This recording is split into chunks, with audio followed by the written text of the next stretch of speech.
Okay, hopefully I've got the angle right. So it's the 31st, morning of the 31st. Reasonably good sleep last night. It's my job to go and check the hollow trees, which we doused heavily with water last night at the northeast corner of Blue Lake, and then to go for the wander from the camping ground. I went up through the nursery and just get a bit more of an idea what our losses are there. Camping ground's good, it's really good, it's really important. But I've been walking down along Redman Road and the roadside vegetation, which I'm in at the moment. There's a lot of the gum trees are going to survive. There was a lot of the mature trees, the ones with hollows, that were necessary to be pushed by the bulldozers to keep things safe at the access of the fire vehicles. But it's going to be really hard for the birds and the animals now over the next coming time. Kangaroos, camping grounds, they're fine. They've got beautiful green grass in the camping ground. But I'm really worried for the gang cockatoos and the yellow-tailed black cockatoos. They haven't got a lot of food. So I think that's one of the things that's weighing on me this morning. The motions are sort of going in waves. I was really buoyant yesterday, things are great. We'd got the power back on, not last night, but 11:45 the night before. So able to start responding to our customers, I guess, and who can't come, see their emails, start processing the paperwork. So that was good, and some really, really lovely responses from people. So heart goes out to all those who've been able to take the loss of their holiday, well, I guess is the best way to put it. I know it's a huge loss.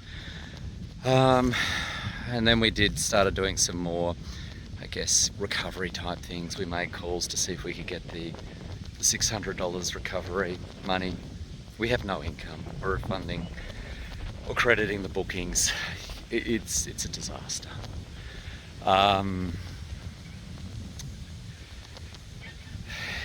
It's just not good. Anyway, so ring up. Ness rings up, I ring up. Yes, we're in the zone that was evacuated, so we tick the box there in terms of receiving the $600 each. Oh, you did not evacuate. Sorry, you are not eligible. And then there was another trigger as well. So, because our immediate needs are met, because we have clothing, because we have food, and shelter, we are not eligible for the recovery fund. Yeah, we're fine at the moment,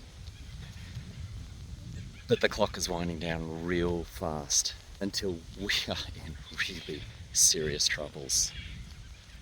All the money we have in the bank may be taken up by the refunds that we need to do. We're obliged to, and we will happily do that. But we don't know where we're going from here. So in some ways in my heart, all this pales into insignificance in how is the wildlife of the Grampians going to do? How is it doing this? The sulphur-crested cockatoos, the rainbow lorikeets, they're in feeding on our fruit trees, and if we get a little bit of fruit, that'll be great, but they're desperate for food. It's such a bad fire. We've got an oasis for them, but we've got to be able to keep this going somehow. They need Grampians Paradise, the ones that can get there, to get them through the next 6 months, probably for years, until the feed trees like the Port Jackson pines, which feed the gang cockatoos and the yellow-tailed black cockatoos. We've got to survive this somehow. We really do.